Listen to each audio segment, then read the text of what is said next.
Sir petrol prices जो हैं उनके बारे में ख़बर आई है कि बढ़ाने का फ़ैसला कर दिया गया है। 9.84 रुपये अब पेट्रोल में इंक्रीज़ आएगा। ये होता रहता है और इसका ताल्लुक इंटरनेशनल ऑयल प्राइसेस से भी होता है, लेकिन मेरे ख्याल में ये जो है ये इंटरनेशनल ऑयल प्राइसेस का उस तरह से ताल्लुक नहीं है।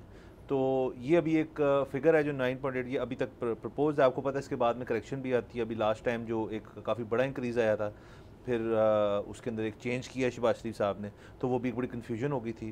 तो एक प्राइस हाइक आ रहा है और पेट्रोल आपको पता है जैसे सबकी एक ज़रूरत है और उसके अंदर जब प्राइस हाइक होते हैं तो तमाम चीज़ें जो उससे इफेक्ट होती हैं। जी, पहली बात तो ये है कि पहली तारीख होनी है मेरे ख्याल में मंडे को, आज है सैटरडे।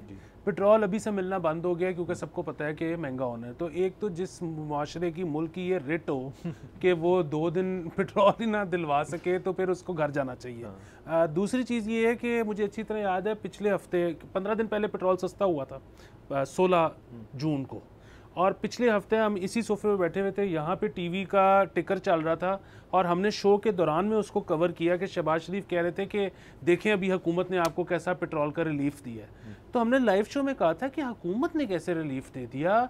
इंटरनेशनल मार्केट में प्राइस नीचे गई, वो ट्रांसलेट हुई और आपकी प्राइस नीचे चली गई। ये अगले हफ्ते या अगले महीने अगर फिर ऊपर जाएगी तो आप तो इसको रोक ही नहीं सकते। तो ये हुकूमत का रिलीफ कहाँ से आ गया? अच्छा, फिर वो जिस तरह आप कह रही हैं कि शायद अभी इंटरनेशनल मार्केट में प्राइस का फ़र्क पड़ा भी नहीं, लेकिन क्योंकि उन्होंने लेवी लगा दिया है बजट में, वो ऊपर जा रहा है। सो अब ये जो है ये तो मतलब सिर्फ हुकूमत का करना हुआ। मेरा सिर्फ इसमें एक प्रॉब्लम है, वो जो कहते हैं ना कि कुछ वो शहर के लोग भी जालिम सन, कुछ सानू मरंदा शौक किसी। हमारे सियासतदानों को ना प्याज और जूतों का शौक भी है। मतलब वो पिछले 15 दिन पहले वाले का क्रेडिट भी ना लेते ताकि अभी डिसक्रेडिट भी ना होना पड़ता। पिछले का उन्होंने क्रेडिट लिया, अब भुगते हैं। सर लेकिन आप जिस तरह देखें ना कि जैसे कब क्रेडिट की किल्लत हो तो फिर आपको जहाँ मिलता है आपको थोड़ा थोड़ा लेना पड़ता है, और दूसरा से रिलीफ तो मिला ना।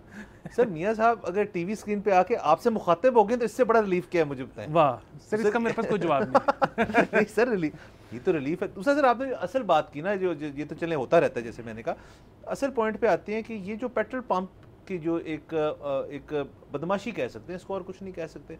अब देखिए सर, ये तो मैं मान सकता हूँ कि इसका एक ऐसी व्हीकल जो 2 व्हीलर हो या 3 व्हीलर हो या 4 व्हीलर हो, ख़ास तौर पे जो 2 या 3 व्हीलर्स हैं उनको तो फ़र्क पड़ता है इस चीज़ से, क्योंकि डेफिनेटली, और क्योंकि एक तो स्पेंडिंग पावर कम होती है। जिसके पास अगर 4 व्हीलर है और वो SUV है और वो बहुत बड़ी SUV है, मतलब अगर आप मैथ्स करें तो एंड में कोई इतना लाखों रुपए का फ़र्क नहीं पड़ रहा होता, चंद हज़ारों का ही पड़ रहा होता है अगर आप मैथमेटिक्स कर लें उसकी।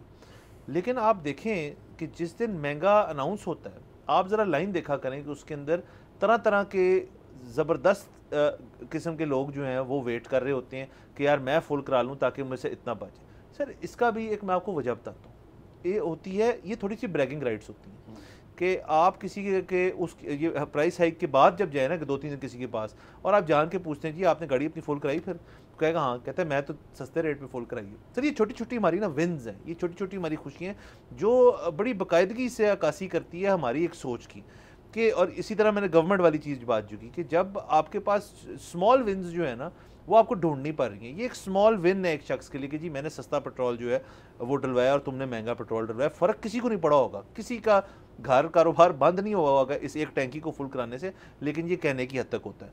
दूसरा, आप जो है पेट्रोल पंप जो होता है वो तो उसने तो मतलब जिस रेट पे लिया है अब वो सिक्योर कर रहा है उसको, और उसके बाद वो महंगा बेच रहा है उसको, और ये उसकी प्रॉफिटेबिलिटी बढ़ जाएगी उस महीने की। शर्म आनी चाहिए, और गवर्नमेंट जो है उनको भी शर्म आनी चाहिए कि वो इस चीज़ को रेगुलेट क्यों नहीं करते। किधर है वो आउटरीच, अब किधर है जी सारे अब पुलिस वाले, किधर है वो FBR वाले जो दफ्तरों में जाके और बाकी जगहों में जाके छापे मारते हैं और मुख्तलिफ छोटी छोटी चीज़ों के लिए लोगों को तंग करते हैं। अब ज़रा जाए ना एक पंप खुलवा के दिखाएं, नहीं खोल सकते। सब्सक्राइब करें और बेल दबाएं ताकि कोई खबर रह न जाए।